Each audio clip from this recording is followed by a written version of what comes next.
మీ అందరికీ కథ చెప్తా ఛానల్కు స్వాగతం. నా పేరు శారదా ప్రభల.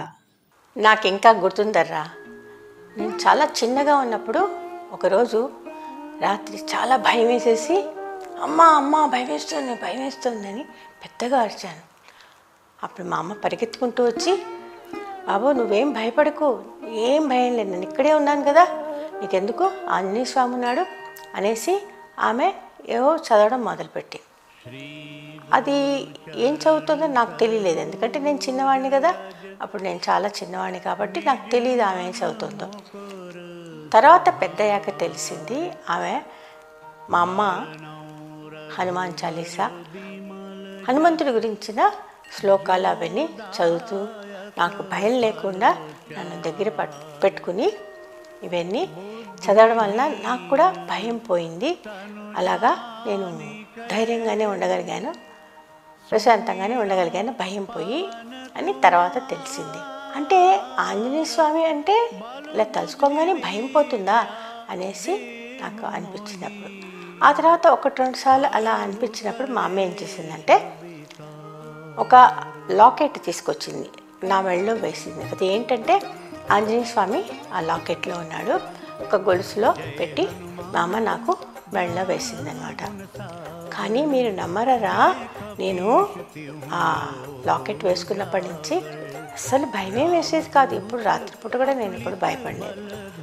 అలాగా నేను పెరుగుతూ వచ్చాను. ఆంజనేయ స్వామి కథలు అవి మా అమ్మ చెప్తూ ఉండేది, ఎందుకంటే నేను భయపడతానేమో అనుకుందేమో, ఇలాగ చెప్తూ ఉండేది అనమాట ఆంజనేయ స్వామి కథలు. మామూలుగా కూడా ఏవో దేవుడి కథలు ఇవన్నీ చెప్తూ ఉండేది, ఎక్కువగా ఆంజనేయ స్వామి కథలు, మనం భయపడకూడదు, ఆయన ఎంత ధైర్యంగా ఉండేవాడు, ఇవన్నీ చెప్తూ ఉండేదన్నమాట. అలా చెప్తున్నప్పుడు నాకు ఒక డౌట్ వచ్చింది, ఆంజనేయ స్వామి చాలా బలవంతుడు ఇవి చెప్తోంది మా అమ్మ, అంటే ఆయన ఒక సూపర్ మ్యానా అని నాకు డౌట్ వచ్చింది అనమాట. ఒకరోజు మా అమ్మని అడిగాను, అమ్మ ఏంటి ఆంజనేయ స్వామి అని చెప్తున్నావు కదా, ఆయన ఒక సూపర్ మ్యానా అని అడిగాను అనమాట. అప్పుడు మా అమ్మ నవ్వేంది కదా, ఒరే సూపర్ మ్యాన్ ఏంట్రా, సూపర్ మ్యాన్ అంటే మనం సృష్టించుకున్న ఒక పాత్ర, ఆయన రియల్ మనిషి కాదు కదా, ఆయన మనం సృష్టించుకున్నాం ఇలాగ ఒక కథ లాగా. కానీ ఆంజనేయ స్వామి నిజంగానే ఈ భూమి మీద పుట్టి అందరికీ సహాయం చేశాడు, చెడ్డవాళ్ళని, రాక్షసులు అలా ఉంటారు కదా, వాళ్ళని చంపేశాడు, మంచి వాళ్ళకి సహాయం చేశాడు. అందుకని ఆయన సూపర్ మ్యాన్ కాదు నాన్న, సూపర్ మ్యాన్లకే ఎంతోమంది సూపర్ మ్యాన్లు కలిస్తే కూడా ఆయనకి సరిరారన్నమాట. అసలు ఆయన ముందు ఎవరు పనికిరారు, అంత బలవంతుడు అన్నమాట. అది అందుకని ఆయనకి హనుమంతుడు అని పేరు వచ్చింది, ఎందుకో తెలుసా నీకు అంది. అమ్మ ఎందుకు వచ్చిందమ్మా హనుమంతుడు అని అడిగాను నేను. అప్పుడు అమ్మ అంది కదా, ఒకసారి చిన్నగా ఉన్నప్పుడు ఆయనకి పైన ఆకాశంలో సూర్యుడిని చూస్తే అప్పుడే పొద్దుపూట ఉదయిస్తుంటాడు చూసావా సూర్యుడు, అది ఎలా ఉంటుంది, అచ్చో పండులాగా ఉంటుంది కదా, అది చూసి నిజంగానే పండు అనుకున్నాడట. అంత చిన్న పసివాడు కూడా అలాగా ఎగిరిపోయి పైకి ఆ సూర్యుడిని పట్టుకోబోయాడు. ఆయన ఇంత వేడిగా ఉంటాడు, ఎలా పట్టుకున్నాడు, అక్కడ దాకా ఎలా వెళ్ళాడు, ఎంత ఆశ్చర్యం, అంత బలవంతుడు అనమాట, అంత శక్తి ఉంది ఆయనకి, అంత చిన్నవాడికి కూడా. అయినప్పటికీ దేవతలందరూ చూసి, బాబోయ్ ఏంటి ఇంత చిన్నవాడు ఇలాగ సూర్యుడిని పట్టుకుపోతున్నాడేంటి, అమ్మో చాలా ప్రమాదం అనేసి వెంటనే ఇంద్రుడికి చెప్పారు. ఇంద్రుడు స్వర్గలోకంలో దానికి అధిపతి అనమాట. ఆయన ఏం చేశాడు, వెంటనే వచ్చేసి తన దగ్గర ఉన్న ఒక ఆయుధాన్ని ఈ పిల్లవాడి మీద వేసేసాడు అనమాట. వేసేటప్పటికీ పాపం ఆ పిల్లవాడు పసివాడు కదా, ఆ ఆయుధం చాలా పవర్ఫుల్ ఆయుధం, వజ్రాయుధం, అది తగిలి పాపం కింద పడిపోయాడు. చిన్న పిల్లవాడు పడిపోయి ఆయనకి ఈ కింద దవడంతా బాగా వంకరిపోయి చాలా బాగా దెబ్బ తగిలేటప్పటికి మూర్చిపోయాడు.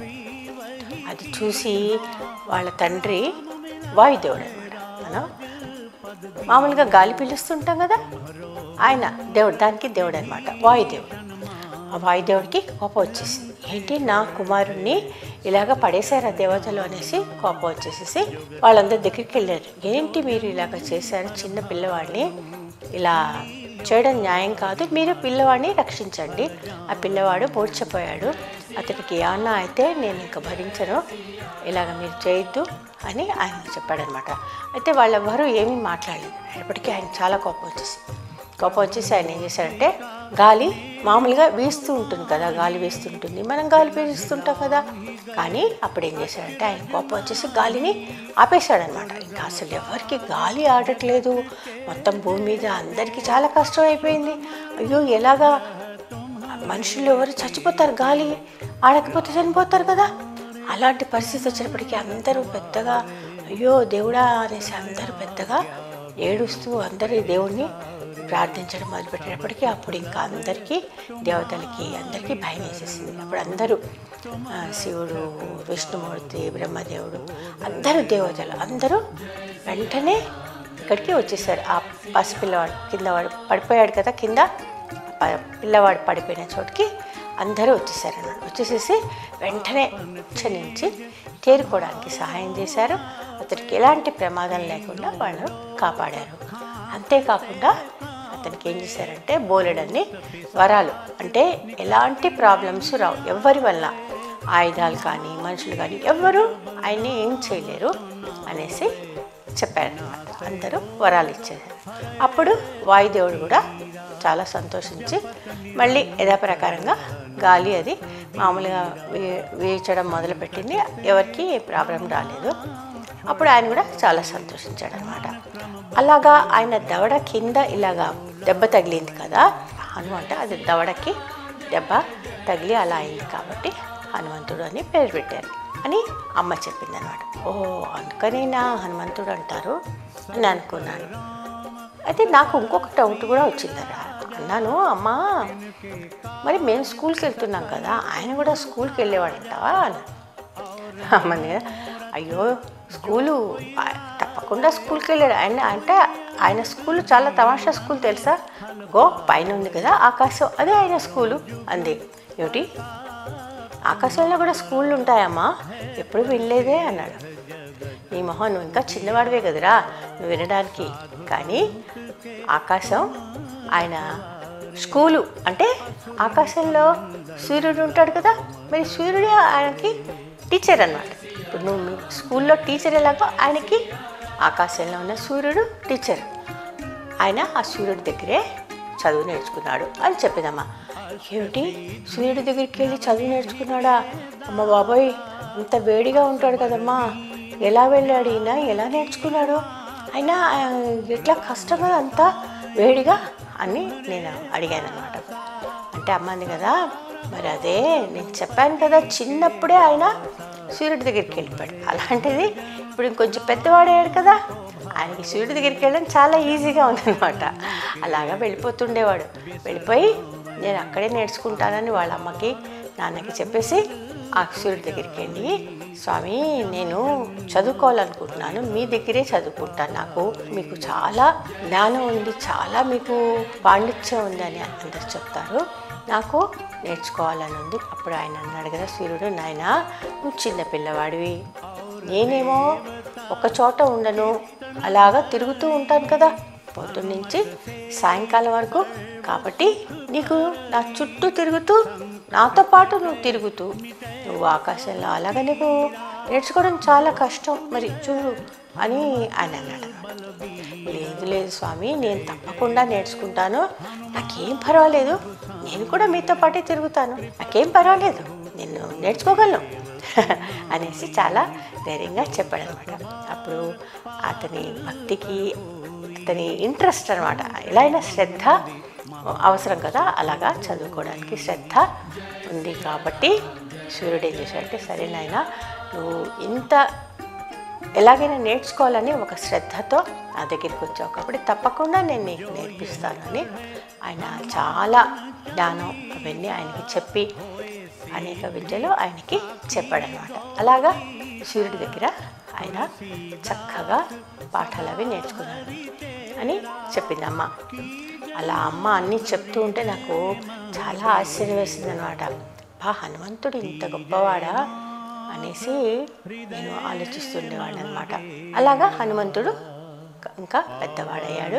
అయితే ఆయనకి పెద్దవాడయ్యాక మరి వాళ్ళ గురువుగారు సూర్యుడు ఏం చెప్పాడంటే, నాయనా నువ్వు చాలా ధైర్యవంతుడివి, చాలా బలవంతుడివి, నీకు మంచి శౌర్యం ఉంది, నువ్వు ఎలాంటి పనైనా చేయగలవు, ఎలాంటి కార్యాన్నైనా చేయగలవు, కాబట్టి నువ్వు నా కుమారులు వాలి సుగ్రీవులు వాళ్ళని కొంచెం చూసుకోవాలి. ముఖ్యంగా సుగ్రీవుడు కొంచెం బలహీనుడు కాబట్టి అతన్ని బాగా చూసుకోవాలి.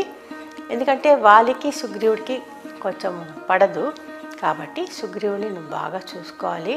అది మటుకు నువ్వు చేయాలి నాయన, నాకు ఆ సహాయం చేయాలి, నువ్వు నాకు గురుదక్షిణగా ఇస్తే చాలు అన్నాడు అనమాట. అంటే హనుమంతుడు ఏం చేశాడంటే, సరే గురువుగారు అని వాళ్ళ అమ్మ దగ్గరికి వెళ్ళి చెప్పాడు. అమ్మా, నేను మా గురువుగారు చెప్పారు, ఆయన వాళ్ళ కుమారుడు సుగ్రీవుని తప్పకుండా చూసుకోవాలి బాగా అని, నేను వాళ్ళ దగ్గరికి వెళ్ళి వాళ్ళని చూసుకుంటూ ఉంటాను అని అన్నాడు అనమాట. అంటే వాళ్ళమ్మ అంది కదా, నాయన ఒక్కడే కుమారుడు, ఇంకెవరు లేరు, మరి నువ్వు కూడా వెళ్ళిపోతే మాకు కష్టం కదా, నాకు కూడా చాలా బాధగా ఉంటుంది దూరంగా వెళ్ళిపోతే అంటే, కానీ మా గురువుగారు చెప్పారు కదమ్మా, ఆయన చెప్పిన పని చేయాలి అని వాళ్ళ తల్లితో అన్నాడు అనమాట.